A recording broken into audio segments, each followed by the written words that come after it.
What's up, folks? Max here, and welcome back to Killer Instinct Tips, a collection of some tips and advice that I could possibly give you to improve your game or overall experience playing Killer Instinct, because I've put a lot of time into this game over the past month it's been out. And one thing that I came across that I think might actually be extremely valuable is keeping track of your statistics and understanding how to use some of this stuff. So check this out. If you go down to Fight Archive from the main menu, you're going to notice a bunch of different things between your fight profile, your stats, your titles, etc. Don't look in your profile, look under Flightstats.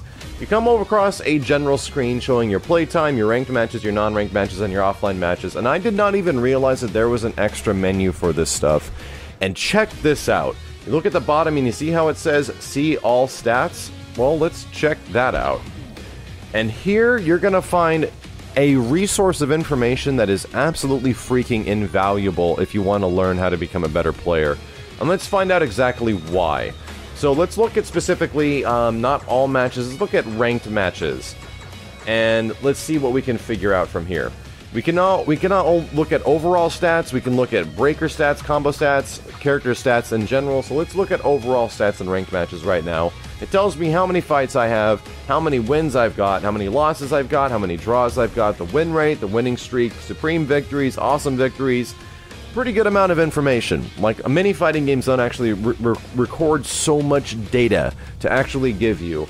And other basic stuff between my win percentage with certain characters and stuff like that. This is all pretty general stuff, and it's just kind of cool to know. Doesn't really do much for you right now. What's funny is that it actually does tell me my most difficult opponent is Glacius, and I've lost 9 times to Glacius. So that's actually a little bit of a tidbit that's pretty unique and useful. If we press right on the D-pad, we're going to get breaker stats, and this is where it starts to get pretty important to understand what's going on. I have 754 combo breakers. I broke 70% of those on doubles, 4% of them on manuals, 5% of them on non-shadow linkers, those are just regular linkers, as well as 10% on shadow linkers, 11% on enders, which means it was just opener to ender, and 771 failed breakers. That means that for every combo breaker I've had, I've also had 771 failed breakers at the same time. Now, what's interesting, check this one out, bluff attempts. That means I tried to go for a counter breaker 565 times, and I actually landed 229 of them, putting that pretty much just under about 40 to 45%, I think.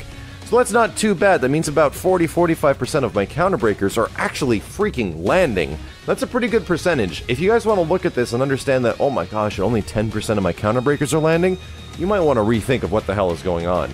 So times my combo was broken 583 times, and I can understand how my combos are being broken. The majority, of course, on doubles, just as much as my combos I was breaking for other people. Yep, 71% of people are breaking my combos on doubles as well. And lockouts baited 1,999. What I like is the one at the bottom. Shadow counter attempts, so, you know, the shadow counter. And shadow counter is actually effective. I have a pretty high percentage of shadow counters that are actually going through, because I primarily use shadow counters for, you know, at the end of a big shadow move that I'm taking block stun for. So that's pretty good to know. I should probably stick with my shadow counters right there. Maybe try them a little bit more based off this information. Pretty good stuff to understand as far as breakers. Moving forward, let's keep it in ranked matches because that's what kind of matters. Here's combo statistics. So combos performed 4,300. I ended about 50% of those. 12% of them were broken. I actually have 35% dropped combos. That's actually really interesting that I've dropped a third of all of my combos. The average hits that they're in, the average damage, how many light linkers, medium linkers, and heavy linkers. Wow, look at how many heavy linkers I do.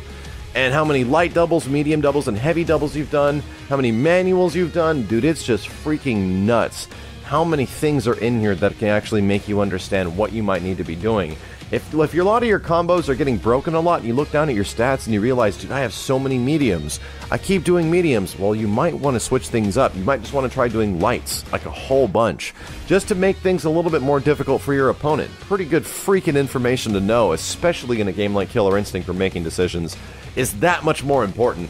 And finally, combo stats. The amount of overhead attacks and the percentage of times I've actually landed them, 40%. Mid attacks, low attacks, throw attempts, successful throws, Interesting how I've attempted to throw almost 700 times, and 600 of them have landed.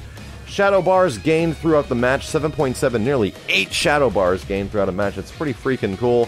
How many times I use them in combo, and all this type of stuff, dude. Just in general, looking at this stuff, oh, here's a great one. Instinct activated per match, 0.8. And that means that I only have activated generally nearly 1 instinct per game. That means I might not actually get instinct per game sometimes, so that's kind of an interesting stat to take into consideration. What I like is throws against myself, 472, and successful techs, 84. That means I've only teched about maybe 20% of the throws that I've actually been thrown on. And that's pretty interesting. That means I probably need to get good at tech and throws. If I'm only doing it 20% of the time, I'd like to go up to maybe like the 30 to 45. That'd be a great thing to keep track of over the span of like a couple of weeks or so.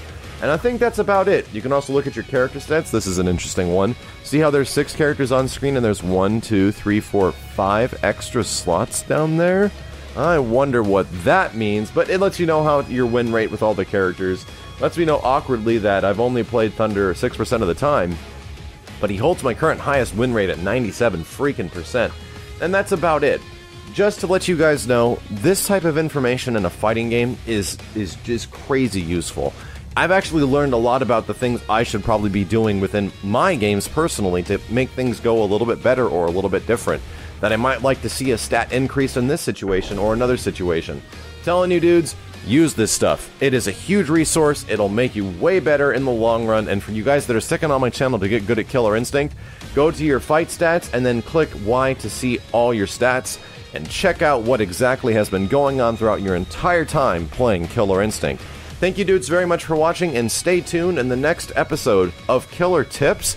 We're going to talk about that one move that everyone hates and everyone wants to do something about, and it's Jago's wind kick. Stay tuned next time, dudes, and we're going to learn how to punish the wind kick. My name is Maximilian, and I will see you guys next time.